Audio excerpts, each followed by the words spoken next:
मराठी बोलण्यास लाज वाटते का असे सांगून धावत्या ट्रेनमध्ये मारहाण केल्यानंतर या प्रकरणात अर्णव खेरे यांनी आत्महत्या केली होती व याच आत्महत्यानंतर महाराष्ट्रात व राज्यामध्ये मोठ्या प्रमाणात राजकीय वातावरण तापले असताना आता पोलिसांनी देखील आपला तपास जो आहे तो वेगाने सुरू केलेला आहे।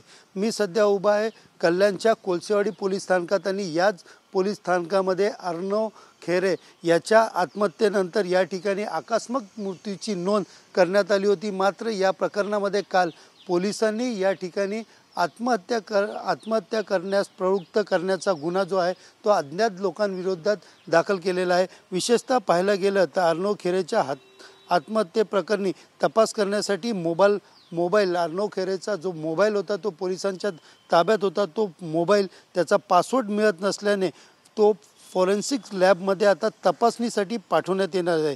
एकंदरीत पाहायला गेलं तर डिजिटल पुरावे शोधण्यासाठी तज्ञाच्या सपूत त्यांचा मोबाईल करण्यात येणार असून त्यामधनं मोठ्या प्रमाणात माहिती मिळण्याची शक्यता पोलिसांनी वर्तवली आहे। एकीकडे पाहिलं गेलं तर या पूर्ण प्रकरणामध्ये गुन्हा दाखल झाल्यानंतर आरोपीचा शोध जो आहे ते पोलीस घेत आहेत आणि या आरोपीच्या शोधासाठी कल्याण झोन 3 पोलिसांनी 2 विशिष्ट पथक तयार केलेले आहेत आणि त्याचबरोबर JRP पोलीस असेल RPF पोलीस असेल दोघांची मदत घेऊन CCTVच्या माध्यमातून अर्णव ज्या ट्रेनने गेला त्या ट्रेनमधील प्रवाशांना चौकशीसाठी आता त्यांचा शोध घेऊन त्यांना चौकशीसाठी पोलीस स्थानकात देखील बोलवण्यात येत आहेत।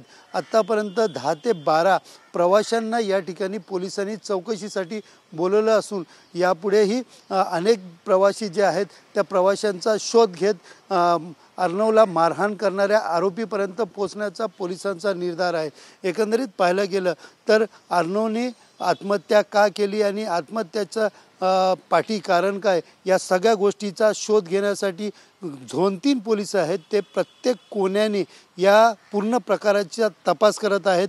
मोबाईल लॅबमधनं त्याचे माहिती मिळाल्यानंतर व त्यांच्या मित्राकडनं देखील या सगळ्या गोष्टीचा तपास सुरू केला आहे। लवकरच एकीकडे या सर्व प्रकरणामध्ये राजकारण सुरू असताना लवकरच पोलीस या सगळ्या प्रकरणामध्ये मारहाण करणारा आरोपी आणि त्याचबरोबर अर्णवच्या आत्महत्येचं कारण या दोन्ही गोष्टी सर्वांसमोर आणणार असल्याचा विश्वास पोलिसांनी व्यक्त केला आहे। सध्या या प्रकरणात तपास सुरू आहे, गुन्हा दाखल झालेला आहे।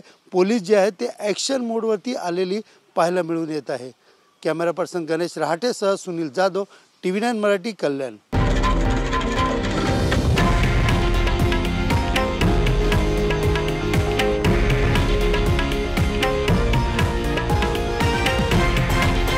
हे आहे देशातील नंबर 1 न्यूज नेटवर्क आणि आपण पाहत आहात TV9 मराठी, एकमेव।